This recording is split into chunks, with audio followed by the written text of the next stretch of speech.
Because of the metabolic regulation mechanisms in our cells, we are well organized for survival. Margulis and Sagan explained the ancient glycolysis fermentation pathway in our cells. Fermentation was never lost.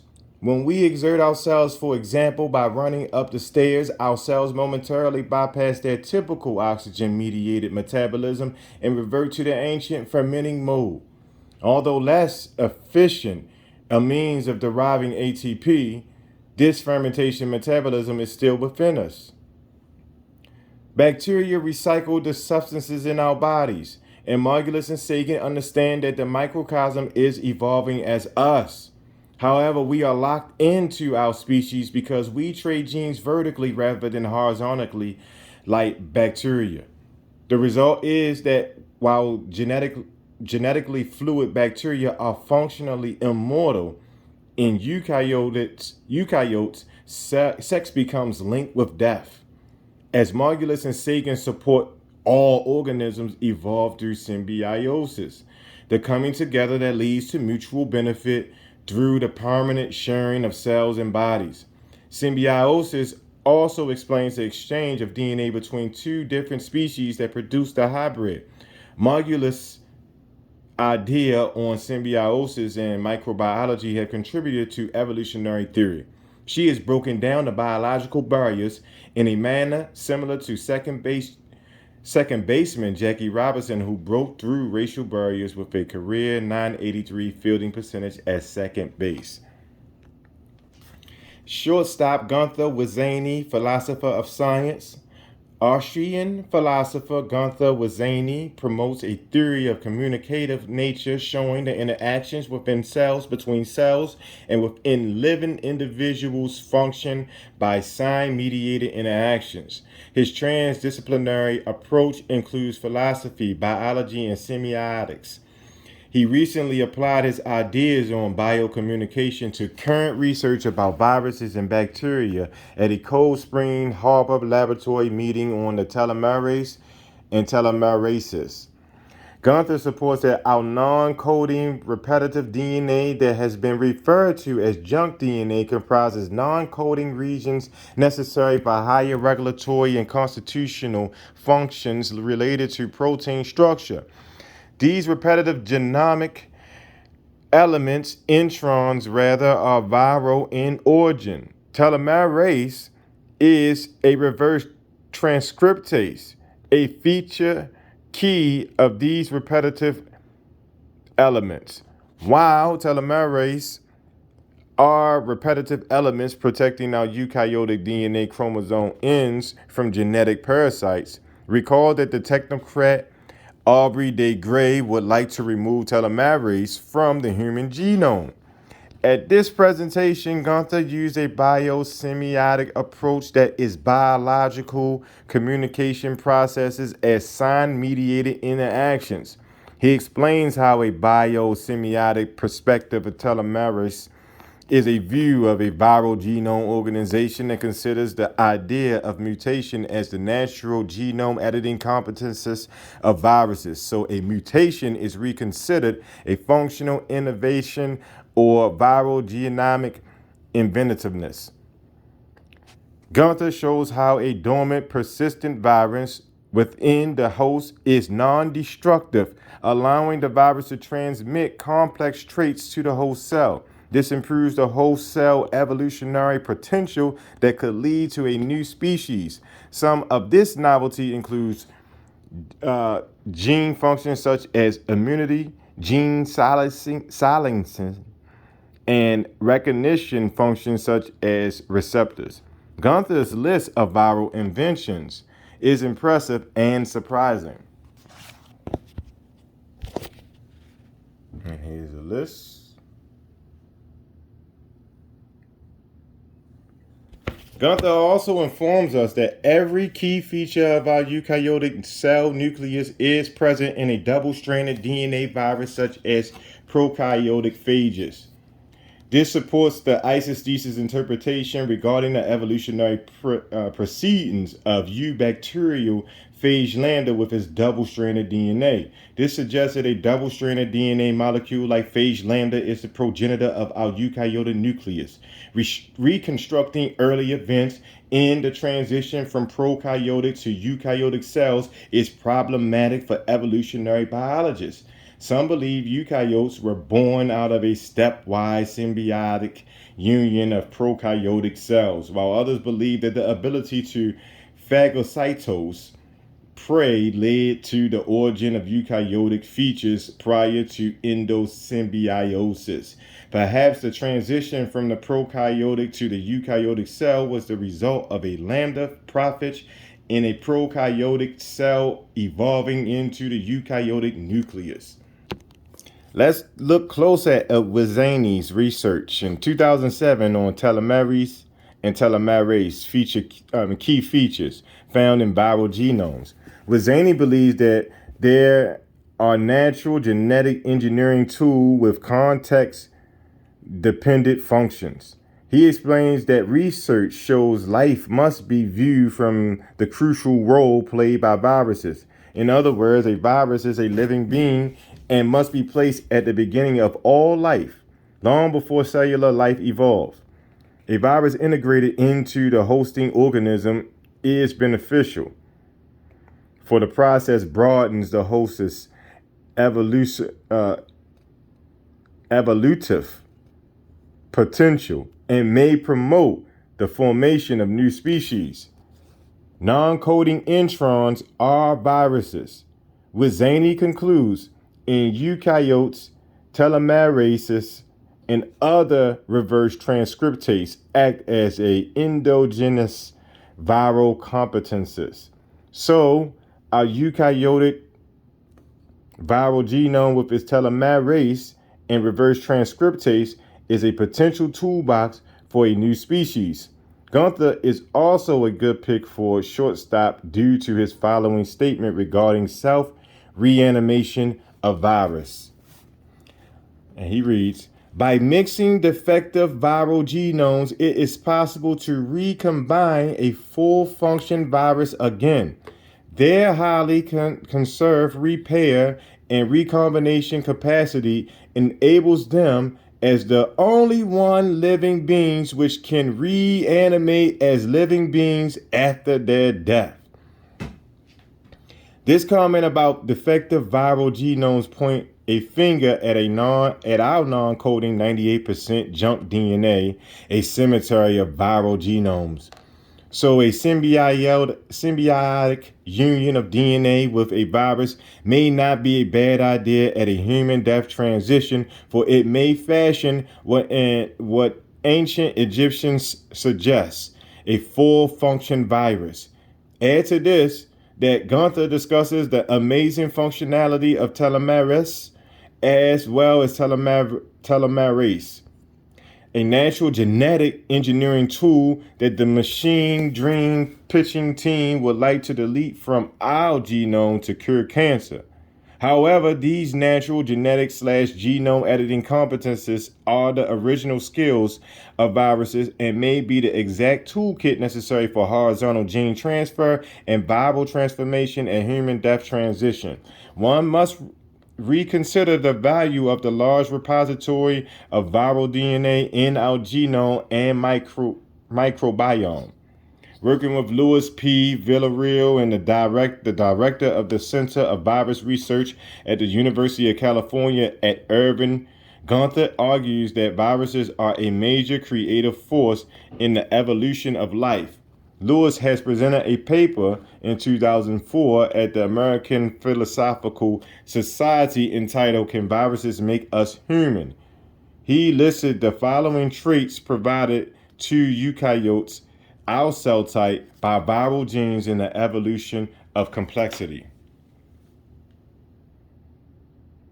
Eukaryotic nucleus in flowering plants, adaptive immune system in animals, live birth, placental mammals, multi-membrane bound separation of transcription from replication, pore structures that actively transport RNA into the cytoplasm. Chromatin proteins, linear chromosomes with telomere ends, DNA dependent RNA polymerase, enzymes that modify mRNA in a eukaryotic specific way, complex role of tubulin in the separation of eukaryotic daughter chromosomes, dissolution and reformation of the nuclear membrane. Louis Villarreal and Gunther Wizani are witnesses to the value of essential traits we have received from viruses. Drulitic viruses are associated with Although lytic viruses are associated with disease and death, viral bacteriophages ground and nourish the matrix of life with their symbiotic ability for horizontal gene transfer. When some traditional researchers popped up four arguments why viruses should be excluded from the category of life, their inability to self-replicate, their polyphyly, their their cell origin of their genes and their genetic vitality, um, no volatility. Is an article. Lewis and Gunther cut off all four arguments by presenting current knowledge on the key role of viral interactions. They explained that the properties of our eukaryotic nucleus are attuned to derivation from a stable, persistent DNA virus with a linear chromosome. Phage lambda is a ubiquitous virus with linear chromosome. Lewis and Gunther also discussed Patrick Fortier in 2005, who supports that RNA polymerase, DNA polymerase, and DNA helicase, agents that transcribe and replicate DNA in modern mitochondria, may also have viral origins. Viruses play an important role in the evolution of diversity as a driving force of all cellular life forms and essential processes. Also, increasing eukaryotic complexity correlates with expansion of non-coding DNA. So, the non-coding DNA must be a useful toolbox for future morphogenesis. Also, the tail icosahedral phages like phage lambda represent a huge family of viruses that can infect both bacteria and archaea, showing their incredible ubiquity. Lewis poses the question as to why the evolution of higher genetic complexity is connected to non-coding viruses derived DNA that were formerly called junk DNA.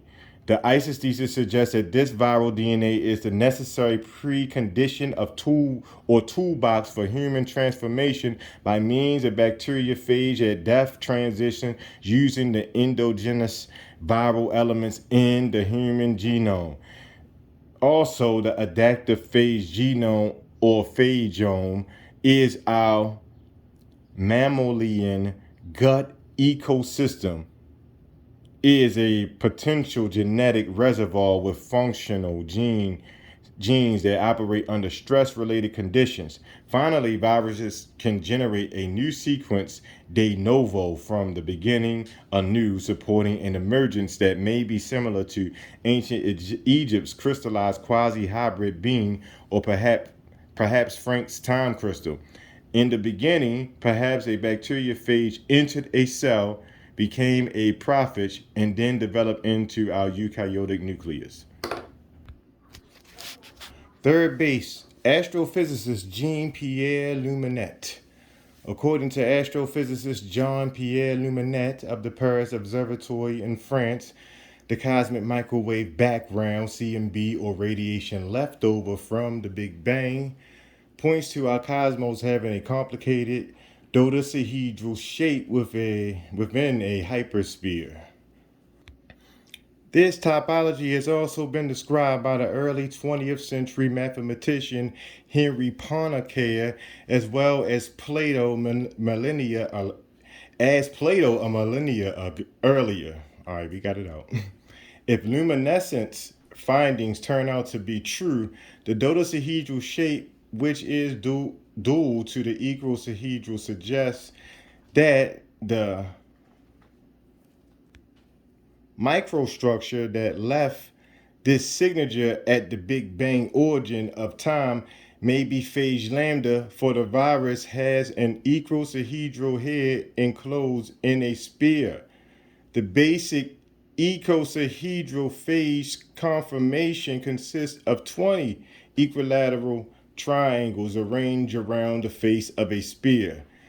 The icosahedron is a triangular model of fivefold symmetry in 3 dimensions, having 20 faces, 12 vertices, and 30 edges, while its dual, the dodecahedron, has a pentagonal shape with 12 faces, 20 vertices, and 30 edges.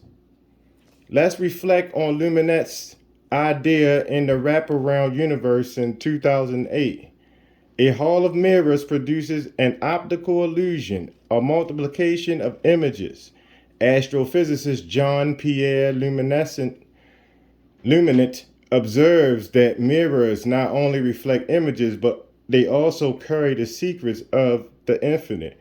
For example, a room with mirrors on all four walls and the ceiling allows us to see multiple reflections infinitely far in every direction based on his research. Luminet explains that cosmic space may be a similar illusion to a hall of mirrors. The universe of ghost images would be created by light trajectories following the folds of a wraparound universe. Luminet believes that global cosmic space is wrapped and finite with negative curvature. Luminet explains that a dozen gravitational celestial mirages have been detected. He claims topological mirages created by the topology or shape of a wraparound universe may produce image multiplications which are much more surprising than even the gravitational mirages. Interested in the shape of topology of space, Luminet suggests that visualizing microscopic space as an ocean enables one to understand the structure of space at small scales relative to unifying fundamental interactions according to quantum gravity theories. In a wraparound universe, the trajectories of light rays emitted by any light source whatsoever takes a number of paths to arrive at us, each following the folds of the space-time fabric. From each star, an observer therefore perceives a multitude of ghost images. Thus, when we see billions of galaxies filling a space that we believe to be unfolded and extremely vast, it could just be an illusion. These billions of galaxies images could have been created by a smaller number of objects present in a wraparound space of lesser extent. The latter creates an illusion of the infinite. This illusion is similar to a hall of mirrors. However, it also sounds as if we could be living in a cosmic crystal or a crystalline protein folding funnel. In an article entitled Science, Art, and Geometrical Imagination, Luminet informs us that the symmetries of the dodecahedron are found in science and art. For example, Plato considers the dodecahedron, the shape closest to a sphere, as the solid representing our universe. Luca Pacioli, a Tuscany mathematician and artist, as well as a collaborator with Leonardo da Vinci, also was impressed with polyhedral shape and the golden ratio. It is also interesting that the long spiral of the Egyptian Eye of Horus is similar to the Fibonacci spiral that converges on the golden ratio, which relates to the icosahedron, pentagon, DNA, and curved black holes. As Dr. Mario Lavio senior astronomer at Hubble Space Telescope Science, explains spinning black holes, called Kerr black holes after the New Zealander physicist Roy Kerr, can exist in two states: one in which they heat up when they lose energy, negative specific heat, and one in which they cool down.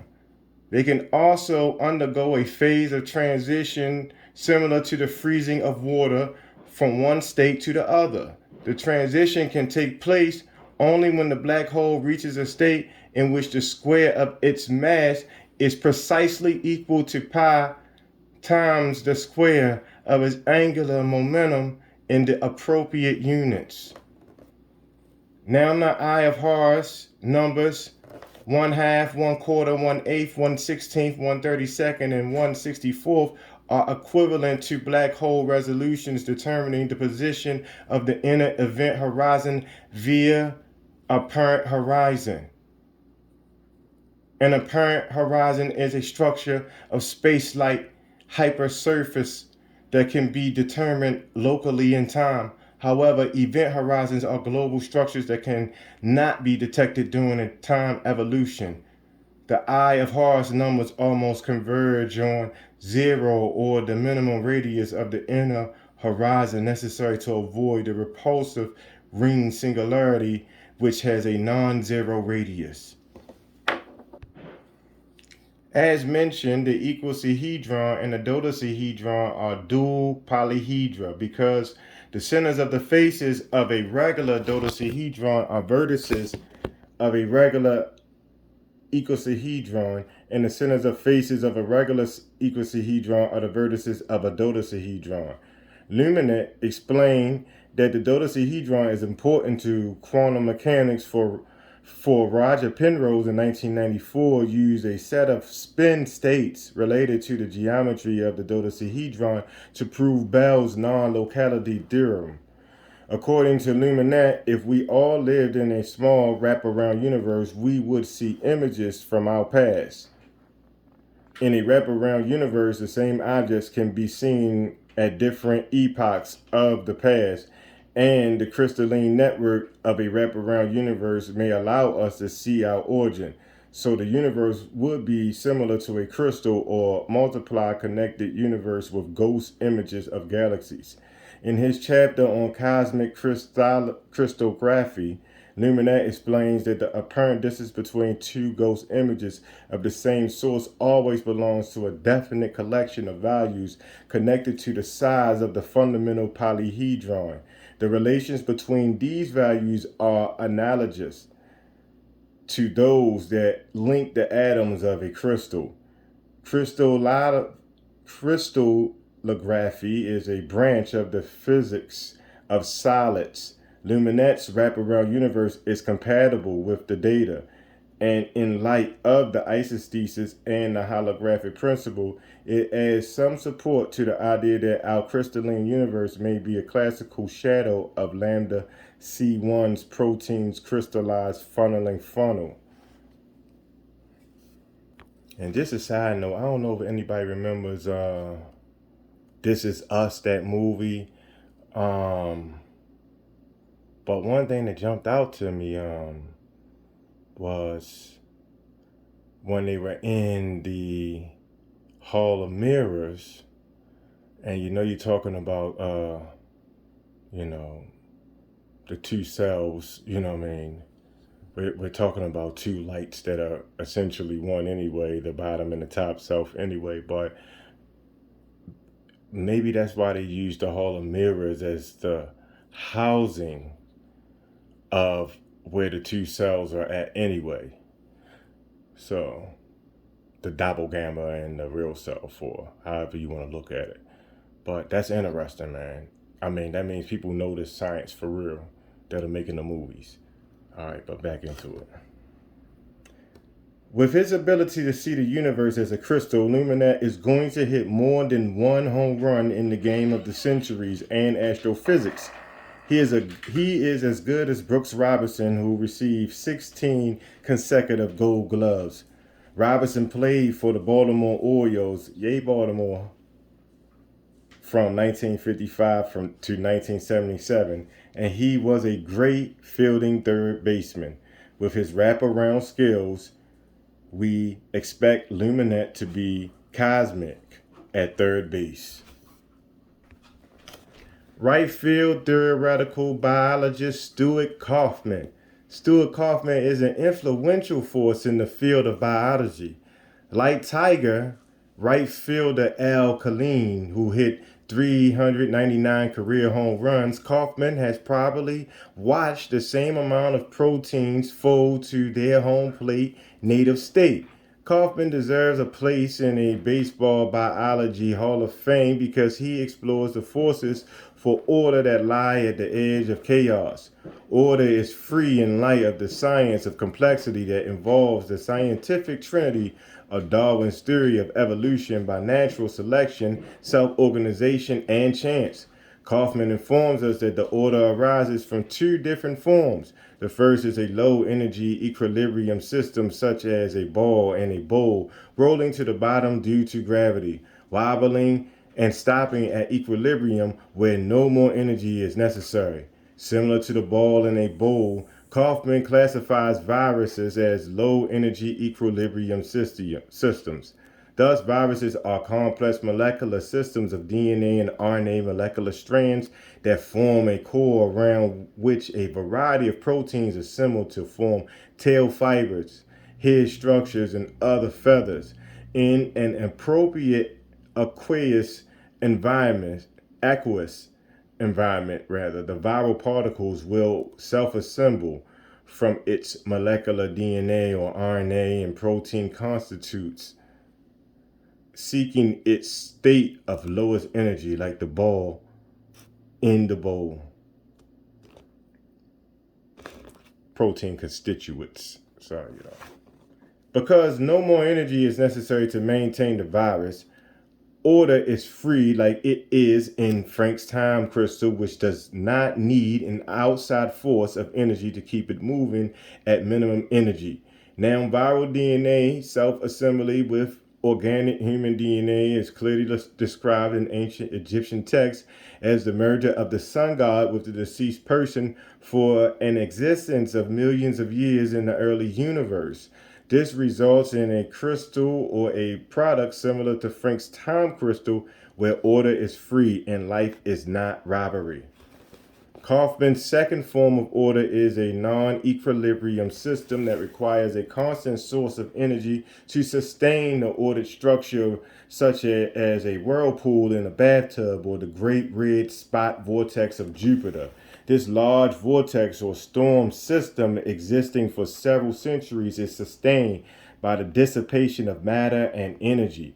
Nobel laureate Ilya Prigogine used the term dissipative structure to describe such a non-equilibrium ordered system as the red spot, where the flux of matter and energy through the system generates its order. All known free living systems, bacteria, insects, animals, humans, are composed of cells that are non-equilibrium dissipative structures. Even our biosphere is a non-equilibrium system using solar radiation. To these free living systems, equilibrium means death. However, a virus is not a free living non-equilibrium system because, as a parasite, it requires a host cell to reproduce.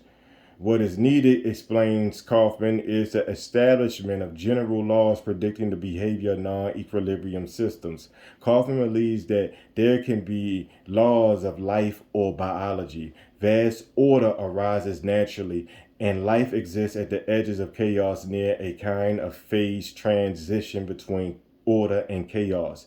For instance, Kaufman considers the Pleromona a simplified bacterium with cell membrane, genes, RNA, protein synthesizing machinery, proteins as living. He emphasizes that the vastly simpler virus is not alive, yet he queries that the reader, why can't a system simpler than Pleromona be alive? Life is an expected emergent property of matter and energy, claims Kaufman. So we have a home in the cosmos. Perhaps Kaufman is aware of Frank's mathematical solution for a time crystal. Kaufman also proposes a potential universal law. And he reads, it is far too early to assess the working hypothesis that complex adaptive systems evolve to the edge of chaos. Should it prove to be true, it will be beautiful, but it will be equally wonderful if it proves true that complete adaptive systems evolve to a position somewhere in the ordered regime near the edge of chaos. Perhaps such a location on the axis, ordered and stable but still flexible, will emerge as kind of universal feature of complex adaptive systems in biology and beyond. According to ancient Egyptian, early Chinese,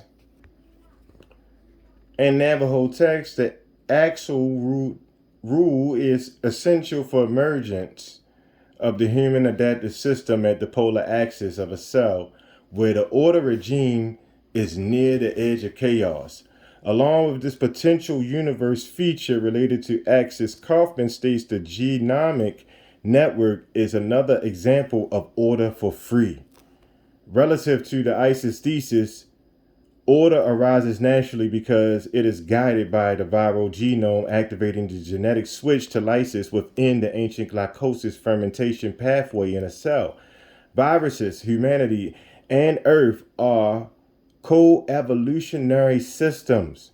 The Earth is a non-equilibrium system invaded by solar radiation. On the quantum level, the Earth cell is similar to living whirlpool, a non-equilibrium bacterial system invaded by solar viral particles. Yet a virus is an equilibrium system using the non-equilibrium Earth cell to reproduce.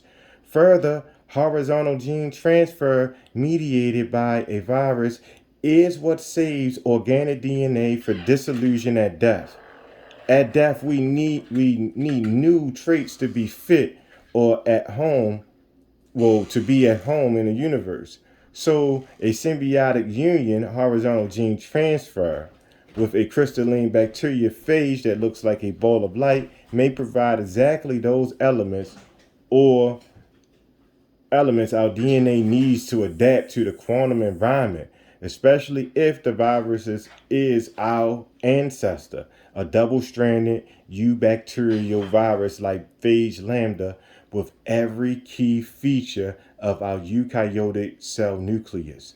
Kaufman states that fitness increases if a population uses mutation, natural selection, and recombination to climb to the peak on a well-correlated landscape. Recombination is useless on a random landscape. Also, the space of possible molecules is immense. We can have a rational morphology of crystals because the number of space groups that atoms in a crystal can occupy is rather limited. We can have a periodic table of the elements because the number of stable arrangements of the subatomic constitutes constituents is relatively limited. But once at the level of chemistry, the space of possible molecules is vaster than the number of atoms in the universe. Once this is true, it is evident that the actual molecules in the biosphere are a tiny fraction of the space of the possible. A stable low energy equilibrium state is present in a self assembled virus, the double helix of DNA or RNA, and in the folded protein encoded by genes. These stable structures are robust. Likewise, the ancient Egyptian system is not a random fitness landscape, for they describe mutation, recombination, and have left explicit instructions relative to lambda's genetic switch using game theory. We have coupled self-organized systems with CRO and C1 proteins competing and partnering for genomic binding to switch on their respective genes. The non-randomness is critical to the evolutionary assembly of complex organisms and the emergence of new organisms, for it forms a circle cycling back to the genome or home plate. Lambda Crow and C1 have correlated landscapes due to adjacent genes on the lambda chromosome, but the proteins fold differently, and the crow is an initially disordered protein, or IDP, like our non coding DNA. Amidst this chaotic genomic network with its functional genetic switch is the ordered regime of proprotein's native state. Kaufman states the deepest source of such landscapes, non random, may be the kind of principle of self organization we seek. Here is one part of the marriage of self organization and selection. He believes we need a new conceptual framework which will allow us to understand the evolutionary process in which self organization, selection, and historical accident play roles. He suggests that evolution can assemble a maximally compressed program or organism by first evolving a redundant prolific program or organism and then squeezing it down to maximum compression. Certainly, our genome is located with redundant DNA that may satisfy its reverse transcriptase, satisfy these requirements, especially the abundant reverse transcriptase and telomerase with its reverse transcriptase. Like alkaline, who won the gold glove, who won 10 gold gloves rather, and 15 all-star team selections, Tiger Kaufman has a model of consistency for excelling in biology as well as sporting dexterity to perform in right field for the Diamond Hearts in the game of centuries. Center field, Chinese Emperor Ch.18 Ch.18, although notorious for allegedly burning books and slaughtering Confucian scholars, was the first emperor of the Qin dynasty of China who ruled between 221 and 210 BCE. Whether or not his fiery purge of historical knowledge and human life really occurred is debated by many scholars. For example, Martin Kern explains that these two claims of book censorship and political propaganda are not invents from early empire sources, but rather from much later Confucian interpretations who viewed the first emperor as an aggressive arch-tyrant. Nonetheless, book censorship has historically been practiced by means of burning and looting, according to varied accounts. The Egyptian library of Alexandria was burned several times by Julius Caesar in 48 BCE, by Aurelian circa 270 CE, by decree of Pope Theophilus in 391, by the Muslim conquest of Egypt in 642. Humans still employ this destructive mode of censorship today. Consider the destruction and looting in April 2003 of the Iraq Museum in Baghdad, what some call the rape of Mesopotamia. Priceless antiquities from the early years of human history in ancient Mesopotamia, one of the first civilizations, were smashed, destroyed, and stolen while U.S. troops unobtrusively guarded the museum, actually destroying the civilization's legacy in the name of power. Elite is sociopathic ignorance, but it is a common method of effective political control in human history. Now, for the Diamond Heart Fantasy Draft Team, Emperor Chen is the number one choice for center fielder because of his ability to cover large distances to erect stone monuments on mountaintops in early China. Is Chen a good center fielder as Joe DiMaggio, the Yankee Clipper? The rumor is that the Chinese emperor can react quickly on his strong running legs while firing a burning fastball straight down the center with his powerful arm. During his lifetime, Chen traveled through China, climbing mountains, erecting inscribed stone monuments, and building stamina as he has the speed and instincts for center field position. Further, he is an excellent pick for the Diamond House because he erected carved stones on the tops of mountains and other elevated sites. Official imperial erudites must certainly compose this correlated textual series as a complete cycle replete with sacrifices to cosmic spirits. The text expresses the same message of the ancient Egyptian hieratic priesthood, a quasi-hybrid being described as a star. Let's consider the Chinese emperor's historical position. Chen lived during an influential period of observational astronomy and theoretical cosmology that recognized infinite empty space with free celestial bodies. Scholar Joseph Needham concedes that this early cosmic view was really more enlightened than the Aristotelian and Ptolemaic conception of concentric crystalline spheres dominating European thought. Cosmological concepts were related to the quest for a medicine of immorality. This later developed into the cult of Ch.18, immortality that Needham describes as follows. The word Ch.18 means an immortal, living or above the earth by within the world of nature, a distinctly material immorality with a lightened body. The ancient Chinese believed in the existence of some drugs or chemicals or medicines which could be taken for this purpose.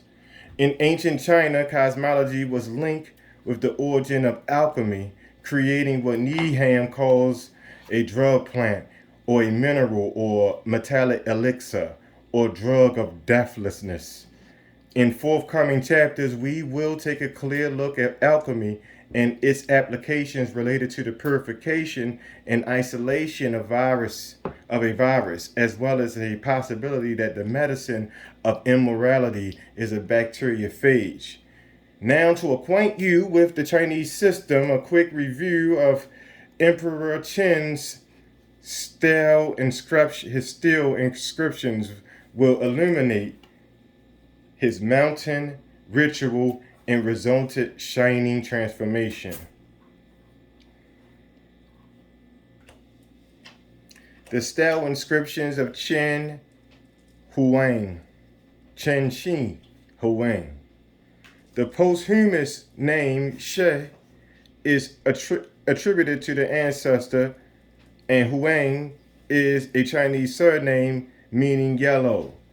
And so we have the process of transforming a human being, Chen Shi Huang, into a yellow ancestor that is a shining chemiluminescent sun star. Of special significance to human transformation is the sign of the mountain, or the idea in the mind that the sign excites.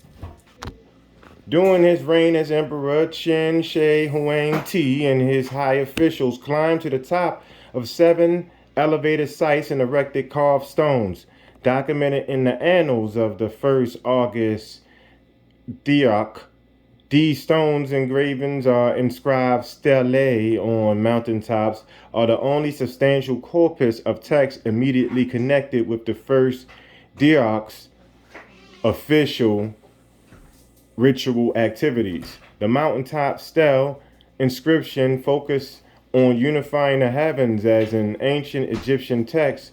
Also, the mountain sign in the Chinese ritual easily correlates to the uphill activities of a protein folding to its native state. Chen is on an immortality quest, even though Kern finds no literal statement of this objective in the inscriptions or in the reference at the gate of Ch.18, stating that Chen integrates the barley fields. Barley for beer making was an important crop in ancient Egypt. Beer and barley are signs of fermentation and the ancient glycosis and maltose fermentation pathway that runs without oxygen. Also, Chen unified the great universe, suggesting cosmic embrace as described by the Egyptian pharaonic priesthood. Embracing the cosmos is crystallization at the condensed origin where time expands and space collapses due to quantum mechanics. The inscription on the eastern vista of Mount Chefu describes Chen as the morning sun radiating a shining glory like a star. He reaches the utmost corner by the sea. Thereupon he ascends Mount Chefu, illuminates and looks down on the eastern lands, gazing and raging over the vast beauty. The attending officials are all in contemplation, tracing the origins of the most shining way. Since the sage's laws had begun to flourish, he cleansed and ordered the land within the borders, and abroad punished the cruel and violent with military awesome influence radiated to all directions, shook and moved the four extremities, seized and extinguished the six kings. Far and wide he unified all under heaven. Disaster and harm were cut off and stopped, forever halted were clashes of arms. Peace reigns and robbery of life stops. This description of the Chinese emperor ascension is similar to the passage on the ancient Egyptian pyramids of Unas, a king of the fifth dynasty who is rising to the sky. The sky poureth down rain, the stars tremble, the bow bearers run about with hasty steps, the bones of a cur tremble, and those who are ministrants upon them bestake themselves to flight when they see Unas rising in the heavens like a god who liveth upon his fathers and feedeth upon his mothers. Unas is the Lord of wisdom, whose name his mother knoweth not. The noble estate of Unas is in heaven, and his strength in the horizon is like unto that of the god Tem, his father indeed. He is stronger than his father who gave him birth. The doubles Ka of Unas are behind him, and those whom he hath conquered are beneath his feet. His gods are upon him, his Ure are upon his brow, his serpent guide is before him, and his soul looketh upon the spirit of flame. The powers of Unas protect him. Both the shining Emperor Chen and the awesome Egyptian King Unas have conquered earth and the heavens and become morning stars. In his anointed note 104, Kerr explains, thus present lines do not show the emperor passively gazing at the rising morning sun over the sea. Instead, he actively illuminates and looks down on the eastern parts of his empire. Perhaps when Chen seizes the six kings, he is winning the contested 6 gene seats for viral-lytic replication by seizing the 6 kings or gene seats. Chen is reborn as the yellow morning sun or star, similar to the ancient Egyptian king crystallized morphogenesis, to a quasi-hybrid being described as perception of mind in the early cosmos. Chen's immortality quest to find his ancestral origin to become that ancestor, to restore peace and order to the universe by embracing it, to shine in all directions and to become the morning star, is another model very similar to the ancient Egyptian textual descriptions of becoming the morning star. Put simply, both Chen and Unas know how to smack the ball out of the park to the cosmic origin. One caveat about Chen, in case he seems too docile for a center fielder, the inscription on Mount Chefu states that the great sage Chen established his peaceful order and saved his people while he boiled alive and exterminated the violent and cruel.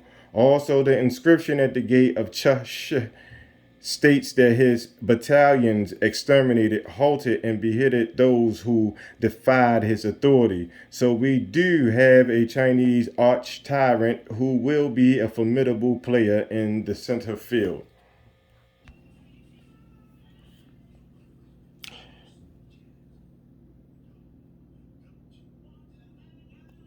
Catcher biologist Luke Montagnier, left field wave geneticist Peter Garriev. For a long time now, Luke Montagnier, born 18th of August 1932, has been catching biophysical fastballs based on experiment and theory that often results in controversial discoveries. Both biologists Luc Montagnier and wave geneticist Peter Garriev are involved in challenging scientific pursuits that may provide new strategies for viral disease such as cancer and HIV. Peter Garriev is director of Wave Genetic Institute in Russia, Moscow. The French biologist Luc Anton Montagnier is a joint recipient with Francis Ba Sanosi and Harold Zer Hassan of the 2008 Nobel Prize in Physiology or Medicine for his discovery of the human immune deficiency virus HIV. In 2010, Luck became a full-time professor at Shanghai Jiao Tong University in China, where he explores electromagnetic waves emanating from the DNA of pathogens. To understand Luck's focus, let's consider the nature of light or photons that travel into forms of wave.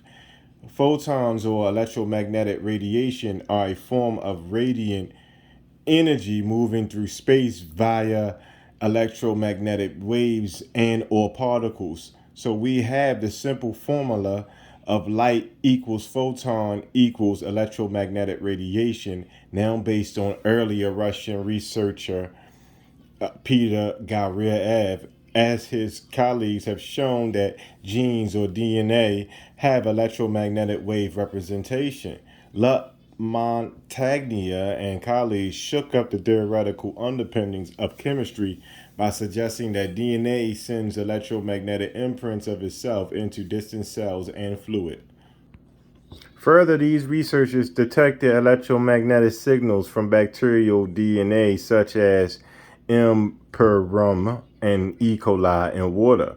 For example, using bacterial cultures, Luck and his colleagues recorded electromagnetic signals from aqueous dilutions of DNA during the filtration step of the experiment.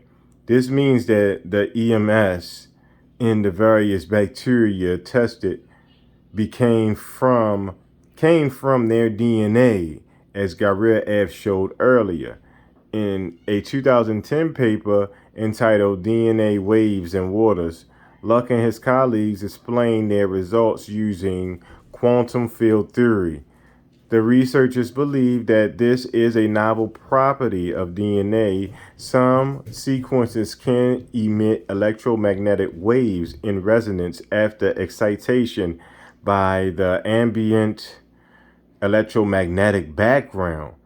This ambient background is the Earth's 7 hertz naturally occurring isolation of its electromagnetic waves.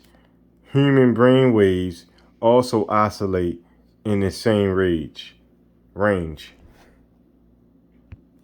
Now, what is also very interesting is that Luc Montagnier's group suggests a general mechanism of DNA transcription and translation based on the reconnection of magnetic flux tubes between the molecules in question. Pitt Cannon explains that Luck and colleagues found the electromagnetic radiation gathered by DNA affected water as if water contained the original DNA. This was accomplished by the polymerase chain reaction PCR that uses DNA polymerase, an enzyme, to create DNA from its basic building blocks. Put simply, the DNA fragment is not added to the PCR medium, but copies are still created. Some have called this a phantom DNA effect because the DNA is not really there.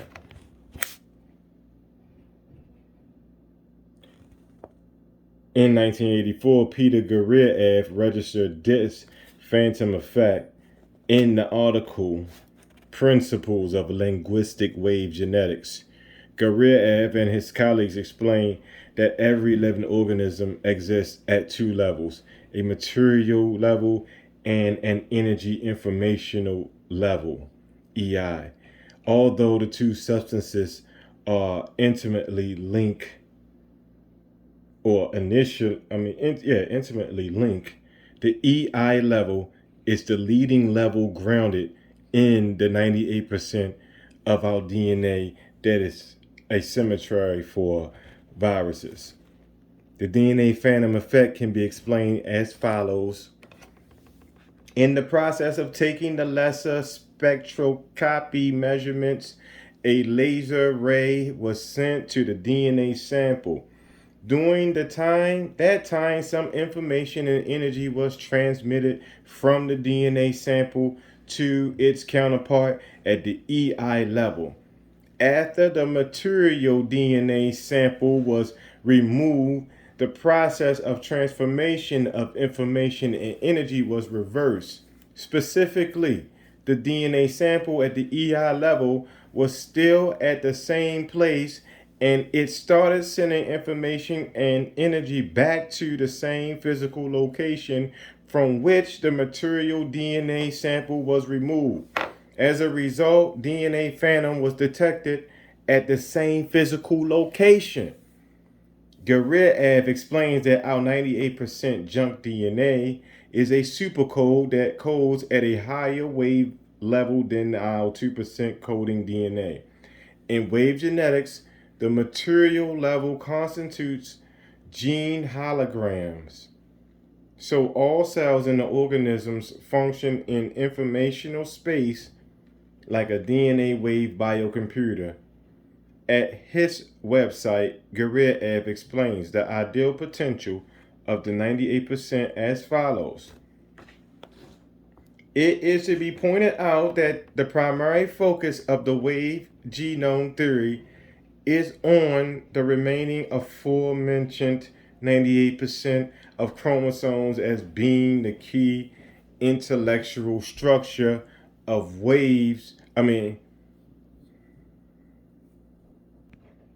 of cells of an organism, including the brain. It is those chromosomes that operate on the wave on the ideal fine field level. It is the ideal components that may be called supergene continuum is a strategic vital figure formation that ensures development and life of humans, animals, plants, and also their programmable natural dying. Along with that, it is important to conceive that there is no sharp and insurmountable distinction between gene and supergenes. Both these levels of encoding constitute material physical matrices. However, genes supply material replications in the form of RNA and proteins, whereas supergenes transform endo and exogenous fields forming from supergene signal wave structures. Furthermore, the genes may be the components of holographic grids, framework of supergenes, and supervise their field activity. Guriev's website. It is possible that this novelty property may be shared by all double helical DNA. Electromagnetic signals have also been detected in a RNA virus such as HIV, influenza virus A, and hepatitis C virus. Luck and colleagues believe that more collaboration is needed between biologists and physicists since bacterial and viral DNA sequences can produce electromagnetic waves in water that are triggered by the ambient electromagnetic background of Earth. This research seems to build on the French physicist Louis de Broglie's proposal that electrons and other material particles also exhibit wave properties. In other words, even minute matter owns both wave and particle properties. Oh. How does this research support the ISIS thesis? Guriev and Luck's experimental research supports that genetic information can function not only on a material level, but it also functions in a wave field or electromagnetic field. Similar to Guriev and Luck's views, the ancient Egyptians' texts indicate that our world is holographic and ordered by quantum electromagnetic fields that represent microbial DNA. To explain the ancient texts, demonstrate that the Earth's electromagnetic field in watery space is a sign of genetic code of E. coli bacterium on the quantum level. The researchers finding that bacterial E. coli DNA can send electromagnetic imprints of itself into the distant cells and fluids corroborates the ancient Egyptian knowledge. Considering the holographic principle, if the Egyptian electromagnetic field represents E. coli DNA on the quantum level, then the Earth's electromagnetic field becomes the guiding platform for transversing the E. coli chromosome, as the ancient texts explain. What simulates or emits the bacterial electromagnetic waves is Earth's 7 Hertz waves and human brain waves isolate within the same range. So, the ISIS thesis model of the Earth as an E. coli cell is consistent with this research. As some scientists have commented, the stars may represent DNA written across the crystalline cosmos. Now, Guriev believes that our genome represents two intimately linked substances. The 98% junk DNA is a supercode that codes at a higher wave level than our 2% material coding DNA. Although the two substances are intimately linked, the EI level is the leading level grounded in the 98% of our DNA with viral elements. In the ISIS thesis interpretation of the ancient Egyptian text, the interplanetary magnetic field of the sun is the sign of the viral DNA of bacteriophage lambda. In comparison to Guriev's findings, this interplanetary magnetic field would represent Guriev's EI level. The ancient Egyptian instructions of transformation explain how to cross over or recombine with viral DNA, find the viral polar gateway into the cell, the lamporin of E. coli, and enter the ancient glycolysis fermentation pathway for transformation to a quasi-hybrid being. This avoids the bacteria cell degradation pathway.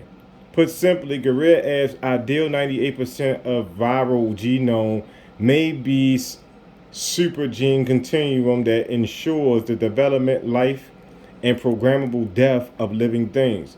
However, the ideal 98% also conveys a survival message of viral horizontal gene transfer and transformation. This suggests that human consciousness with a memory of the genetic survival message is the switch hitter that activates the lytic genetic switch for viral replication.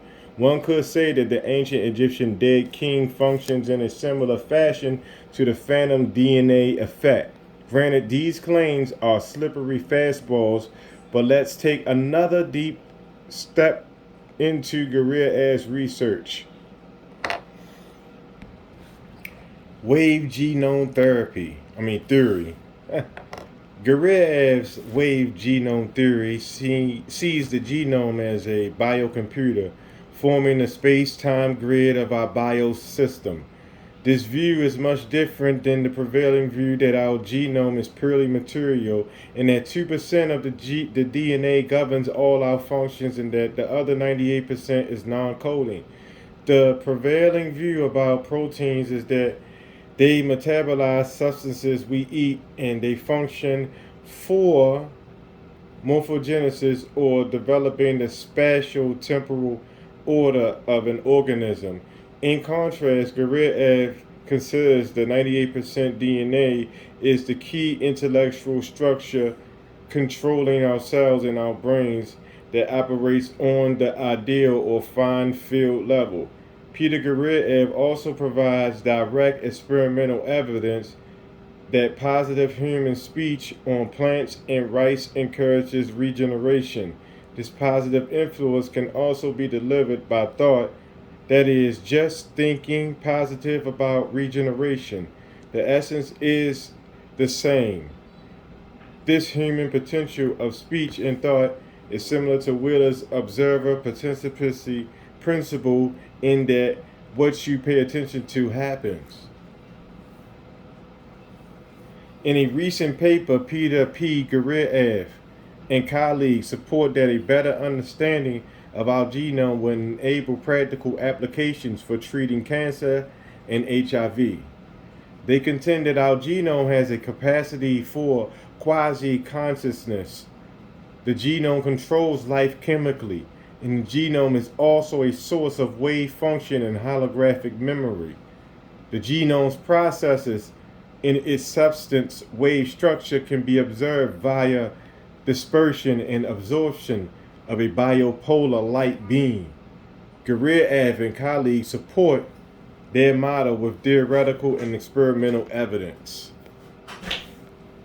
They seriously question the central dogma of biology, DNA to RNA to protein, because much of the time the process works in reverse from the protein to the gene. The group hopes to explain how our genome operates so scientists can come up with a better solution to treat cancer and HIV. Guriev believes these diseases could wipe out humanity.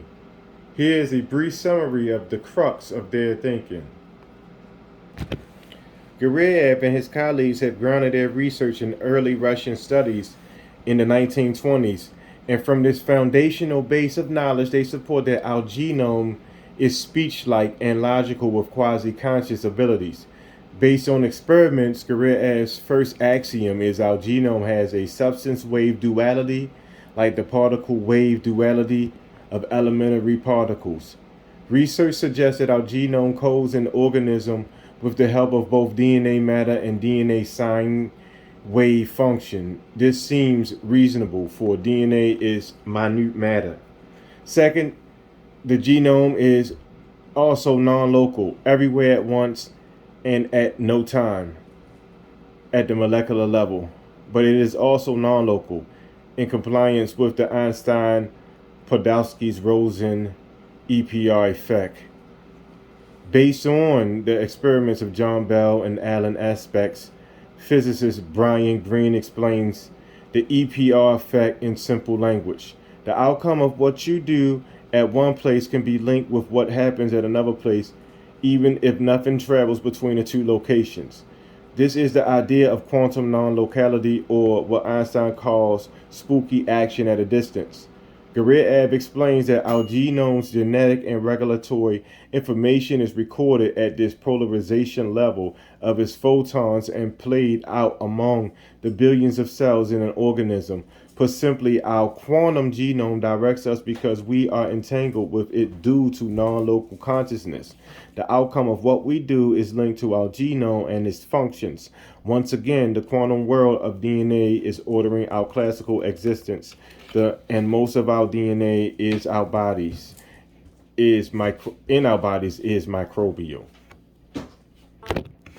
Third, the genome and the billions of cells in us can generate and recognize text as associative regulatory structures with the application of a background principle, holography, and the quantum non-locality.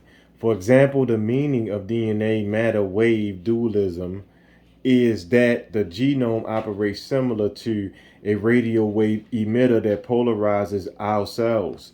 Since the genome is a dynamical multiple hologram, it produces light and radio wave images that carry electromagnetic schemes of space and time organization.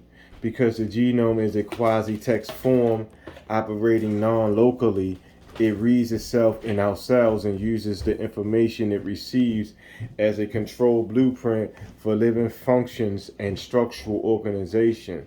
According to Guriev and colleagues, this is how our genome operates. So new effective strategies need to be developed for cancer and HIV prevention. Guriev notes that American researchers came to a conclusion similar to his group's regarding coding and non-coding DNA. The American conclusion also conflicted with the central dogma that meaningful functions only exist in the coding 2% of the genome. Just gonna start from here again. Third, the genome and the billions of cells in us can generate and recognize text associative regulatory structures with the application of a background principle, holography, and quantum non-locality. For example, the meaning of DNA matter wave dualism is that the genome operates similar to a radio wave emitter that polarizes our cells. Since the genome is a dynamical multiple hologram, it produces light and radio wave images and carry electromagnetic schemes of space and time organization. Because the genome is quasi-text form operating non-locally, it reads itself in our cells and uses information it receives as a control blueprint for living functions and structural organization. According to Guriev and Associates, this is how our genome operates, so new effective strategies need to be developed for cancer and HIV prevention. Guriev notes that American researchers came to a conclusion similar to his group regarding coding and non-coding DNA. The American conclusion also conflicted with the central dogma that meaningful functions can only exist in the coding 2% of the genome, for they found that non-coding DNA was not jump but rather lingual structures for reading some still unknown goals. Guriev believes that the non-coding 95 to 98% of our genome possesses strategic informational content. Perhaps the non-coding genome provides a toolbox for transformation into a quasi-hybrid being at a human-death transition, as ancient Egyptian supports. Our behavior then is entangled with the behavior of our genome, which is a control blueprint for our functions.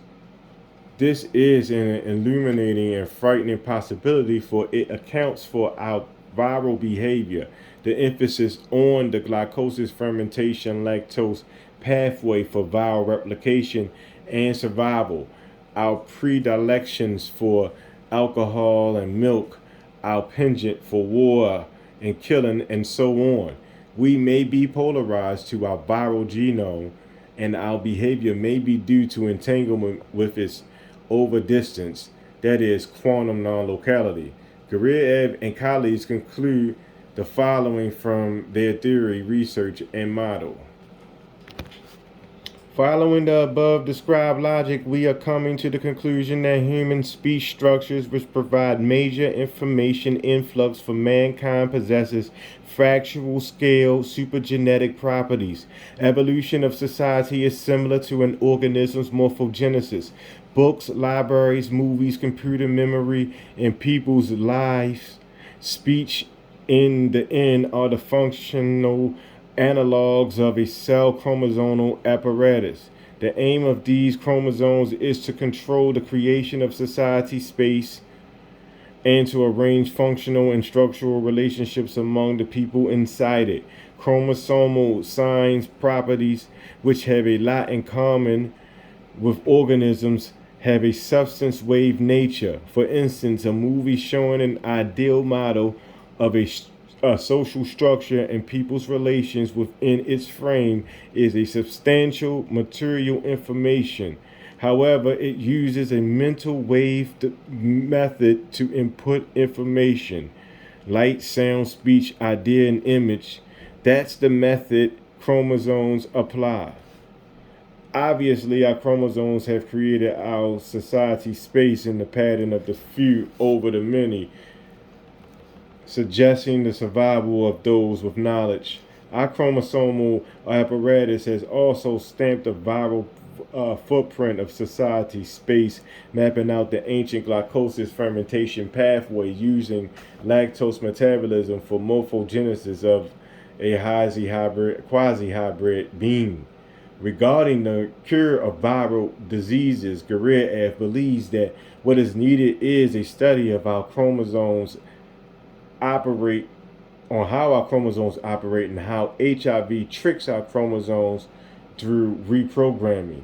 Also, the polarization laser radio wave PLRW spectroscopy developed by the researchers can be used to record wave information on laser mirrors. Guerrero proposes a study of the wave and sign behavior of viruses, HIV or influenza, what he calls their alphabet and grammar of wave languages in the viral genomes. He believes that material vaccines and chemical treatment of HIV or influenza will fail because a wave vaccine is the only way to block stages of viral morphogenesis, because viruses continually change their antigenetic composition. Viruses, he explains, are like orphan cells that have minimum DNA information for a wave search of a landing site on a master cell, so it can splice in its own DNA with the cellular DNA. The viruses use wave languages in this process of entering the cell and misleading it. HIV faces the same dilemma. According to Guerrero and colleagues, how to correctly find a landing site on a cell's surface and precisely build in the DNA reverse transcriptal copy of viral RNA as a mimicking transpon into the master cell DNA. Thereafter, the task is to get accurately retransposed in a proper place on a chromosome and to detect and realize itself as a producing pathogen. Recall that Barbara McClintock received the Nobel Peace Prize in 1983 for her discovery of transponsons, also known as jumping genes or mobile genetic elements. These genes can change their position within the genome, sometimes reversing mutation. A mobile genetic element is similar to the activity of viral DNA. Surprisingly, what Guerrero is describing is the central objective of Egyptian knowledge, because their secret science includes not only a study of behavior of phage lambda and its E. coli host, but also biological directions allowing fragmented human DNA to locate the correct landing site of a cell's surface after viral self-assembly. To speculate, it may be that what is needed for viral entry into the cell is the human genome's reverse transcriptase rather. In ancient texts, the merger with the light photons from the sun jumpstarts the self-assembly process. The viral ferry boat with the necessary proteins then tricks the cell into SOS response by entering the Lamb portal proteins gateway, and the lambda profits rises for rolling circle replication. Generally, protein gateway and lambda profits. Generally, the cell is immune to another viral infection due to the presence of prophage. However, the hybrid nature of DNA may have tricked the cell. Then the viral ferry boat with the hybrid DNA travels along the maltose transport systems of the ancient glycolysis gene expression network to the lactose genes where the sleeping prophet is rising for rolling circle replication to produce hybrid viral clones. This is truly an ironic biological twist. Organic human viral DNA fulfilling its chromosomal function as a viral infection of its own survival. Cancer then is a sign of this process. Both Guriev and Luck are focused on the admirable goal of treating human disease for life extension, yet their research makes one wonder about the effects of a wave vaccine. If the evolution of society is similar to an organism's origin and development of form and structural characteristics, then the evolution of our society is similar to that of a virus, as confirmed by the messages in our myths, religions, economy, and other social patterns. If books, libraries, films, computer memory, and human speech are comparable to this same viral chromosomal apparatus, then repetitive viral messages are surfacing in our society through media and our behavior. One wonders exactly how would a wave vaccine change our chromosomal apparatus. Guriev cautions us that our chromosomes produce a calibration field that arranges the organism's space while controlling information and metabolic relations. The question is, if we understand our microbial nature and the restrictions of our chromosomes, is it possible to maximize our free will to alter our chromosomes through our environment rather than a wave vaccine?